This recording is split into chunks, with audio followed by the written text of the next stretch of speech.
Ang pagtugis kay Osama bin Laden.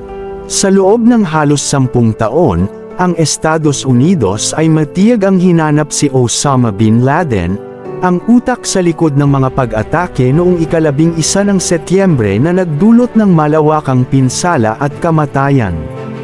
Ang kanyang pagtugis ay naging simbolo ng determinasyon ng Amerika na makuha ang higit pa sa isang terorista. Narito ang kwento ng pagtugis, ang pag-atake, at ang aftermath ng operasyon na nagwakas sa buhay ng kilalang terorista. Dito lamang yan, sa Pinoy Wisdom.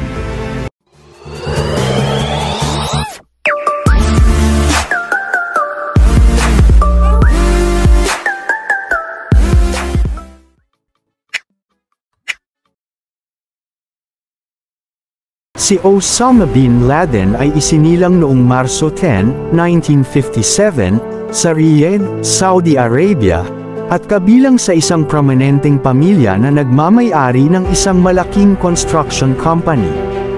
Nakatanggap siya ng edukasyon sa mga prestihiyosong paaralan at lumaki sa marangyang pamumuhay.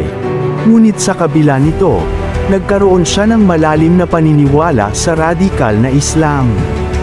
Sa panahon ng pagsalakay ng Soviet Union sa Afghanistan noong 1979, si Bin Laden ay naging aktibo sa pag-oorganisa ng mga mujahideen, mga mandirigmang Islam na lumalaban sa mga puwersang Soviet.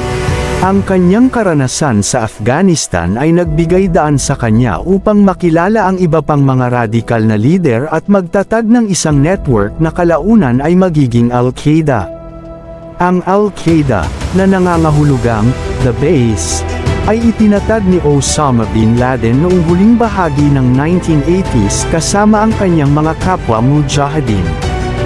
Ang grupong ito ay naglalayong palayain ang mga bansang Muslim mula sa impluwensya ng kanluran at itatag ang isang purong pamahalaang Islamiko. Sa ilalim ng pamumuno ni Bin Laden, ang Al-Qaeda ay naging kilala sa pag-oorganisa ng malalaking pag-atake sa mga target na kanluranin, kabilang na ang mga pambobomba sa mga embahada ng Estados Unidos sa Kenya at Tanzania noong 1998, at ang pag-atake sa USS Cole noong 2000. Ang kanyang ideolohiya at ang kanyang kakayahang mag-organisa at mag-recruit ng mga taga-sunod ay nagpatibay sa kanyang reputasyon bilang isang pangunahing lider ng terorismo. Si Osama bin Laden, na pinaniniwalaang lider ng Al-Qaeda, ay naging sentro ng pansin dahil sa kanyang pag-aangkin sa mga pag-atake. Paglipat sa Pakistan. Matapos ang mga pag-atake, si Bin Laden ay lumikas mula sa Afghanistan at tumungo sa Pakistan. Sa kabundukan ng Abbottabad, natagpuan niya ang isang kumbento na maaaring maging tirahan. Sa malayong lugar na may maliit na pagbabantay ng pamahalaan, nagawa niyang manatiling mababa ang kanyang profile at maiwasan ang mga Amerikanong puwersa. Paghahanda para sa operasyon. Sa paglipas ng mga taon, nagkaroon ang CIA ng mga impormasyon na nagturo sa posibleng tirahan ni Bin Laden. Sa 2010, natuklasan ang isang compound sa Abbottabad na maaaring maging kanilang target. Sinimulan ang mga surveillance operations upang pag-aralan ang compound at paghandaan ang posibleng pag-atake. Operasyon Neptune Spear, April 29, 2011, nang ipaalam kay Pangulong Obama ang detalye ng operasyon. Bagaman may mga pag-aalinlangan sa loob ng kanyang security team, pinagtibay ng Pangulo ang desisyon na simulan ang Operation Neptune Spear. Ang SEAL Team 6, isang piling grupo ng Navy SEALs, ang pinili para isagawa ang misyon. Paghahanda sa pag-atake, mga 3:30 ng madaling araw, May 1, 2011, pumasok ang dalawang helicopters Black Hawk sa compound sa Abbottabad. Bagaman may insidente sa isang helicopter, natapos ang pag-atake nang hindi na didiskubre ng mga kaaway. Pinasok ng mga SEAL ang compound at nagsimulang maghanap kay Bin Laden. Sa pag-akyat sa 3 palapag ng compound, nadiskubre ng mga SEAL ang ilang mga kasapi ng pamilya ni Bin Laden at mga kasamahang terorista. Sa huling palapag, natagpuan nila si Bin Laden na walang armas ngunit nagtatago sa loob ng kwarto kasama ang ilang mga kababaihan. Isinagawa ang pag-atake, at matapos ang maikling labanan, pinatay si Bin Laden. Matapos ang pagsugpo kay Bin Laden, inilabas ng SEAL Team 6 ang kanilang mga sarili mula sa compound. Nagawa nilang umalis nang hindi nadidiskubre ng mga puwersa ng Pakistan.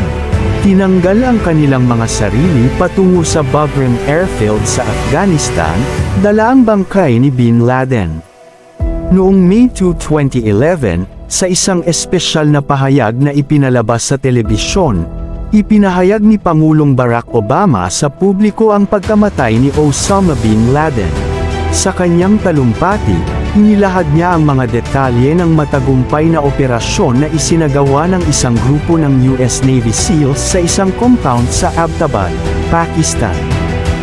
Binigyang diin ni Obama ang kahalagahan ng pagkakamit ng hustisya para sa mga biktima ng mga pag-atake noong ika-11 ng Setyembre, 2001, at para sa lahat ng mga naapektuhan ng terorismo.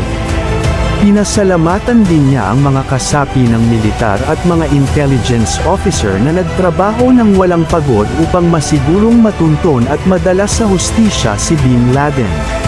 Ang anunsyo ay nagdulot ng malawakang pagdiriwang sa buong Amerika, mula sa mga kalye ng New York City, hanggang sa mga kapitbahayan sa buong bansa.